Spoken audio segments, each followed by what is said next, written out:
大家好，一不離二啊！尋日介紹過一套笑片，今日亦都會再介紹多一套香港笑片嘅。呢套片呢就叫做《幸運超人》，咁由呢個谷德超做導演同編劇嘅，入邊嘅 class 陣容就厲害啦，有梁朝偉啦、楊千嬅啦、鄭中基飾演嘅。呢套呢係一套好 sweet 嘅愛情故事笑片嚟嘅，咁啊有呢個鄭中基嘅誇張啲嘅搞笑方式啦，亦都有呢個梁朝偉嘅演技搭落去，所以都係幾好睇嘅，真係。如果10分滿分，我會俾7分俾呢套電影咯。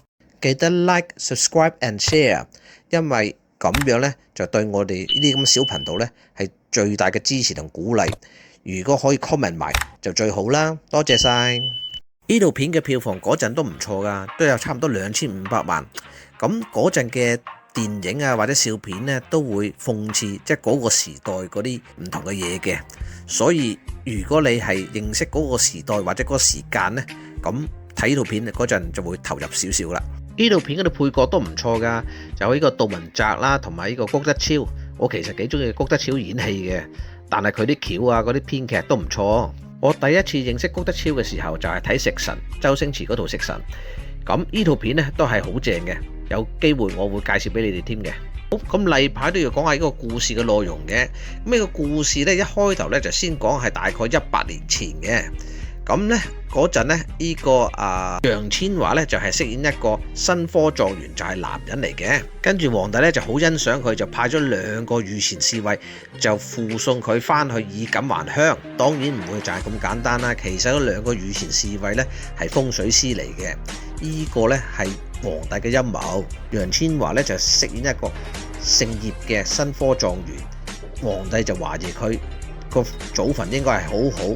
但係咧就怕佢太過好會影響呢個國家嘅國運，所以如果發現對呢個國家嘅國運有威脅咧，就要馬上破壞佢。呢2個侍衛咧就係由呢個梁朝偉同呢個鄭中基飾演嘅。當佢哋去到睇到呢個楊千嬅嘅祖墳，哇！佢哋就覺得嗰個祖墳嘅風水咧係非常之好嘅。咁鄭中基咧就怕佢嗰個風水會影響到國家同埋皇帝。就趁呢個梁朝偉唔留意嘅時候呢，就先將嗰個風水破壞咗佢，咁導致到呢楊千嬅嘅之後嘅世世代代呢都會好黑仔嘅。咁梁朝偉呢就感到不安，就留下一句說話就話與葉結緣必有所失，就覺得之後呢就會同姓葉嘅即係楊千嬅嗰個家族呢就會結下仇怨噶啦。呢句話咧就會傳俾佢自己嘅後代，跟住要記得就千祈唔可以同呢個姓葉嘅有咩瓜葛。咁故事轉眼間就過咗100年啦。咁呢，由呢個楊千嬅呢，就飾演一個叫做葉孤雄嘅。咁喺呢個時代呢，咁佢係女性嚟嘅。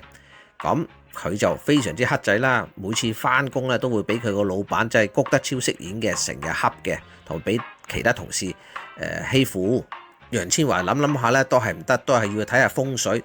見到廣告咧，就有一個姓賴嘅，由梁朝偉飾演嘅超級厲害嘅風水師，就希望佢可以幫佢改運。但係呢個風水師咧，就係唔中意人姓葉嘅，所以咧佢就用個假名，就話自己姓梁嘅，走去睇呢個風水師。咁梁朝偉嗰個風水師覺得佢都幾慘，所以咧就幫佢改命改運，亦都教佢擺啲風水陣，等可以加強自己運勢。但係咧，佢就覺得佢擺完個風水陣之後咧，自己運勢雖然好好，但係咧會影響到其他同事，搞到佢哋變咗衰運。咁佢嘅心地實在太過好啦，楊千嬅，所以最後尾咧，佢就自己拆咗自己啲風水陣。呢個動作咧，令到呢個梁朝偉就好感動，好欣賞佢。到後來仲有對佢有好感添。佢哋後來亦都拍咗拖。故事嘅發展當然唔會咁順利啦。其中一個100年前嘅侍衛鄭中基呢個後代咧，又係亦都係鄭中基飾演嘅，咁呢就會走去破壞楊千嬅同梁朝偉嘅感情同關係，主要係針對楊千嬅嘅，因為鄭中基呢原嚟就係呢個楊千嬅父親嘅二奶嘅養大嘅，所以為有報答佢，所以一定會幫呢個邪惡嘅二奶嚟對付楊千嬅咯。咁故事嘅發展會如何呢？梁朝偉會發現到呢個楊千嬅原來係姓葉嘅呢，因為佢有家傳祖訓就唔可以同葉結緣。咁鄭中基可唔可以得逞呢？可唔可以破壞楊千嬅同埋令到佢繼續衰運落去呢？要知道故事之後點樣發展，當然要去睇睇呢套電影啦。呢套電影喺 YouTube 係免費可以睇到嘅，你哋只需要搜索呢個《幸運超人》粵語版就可以睇到啦。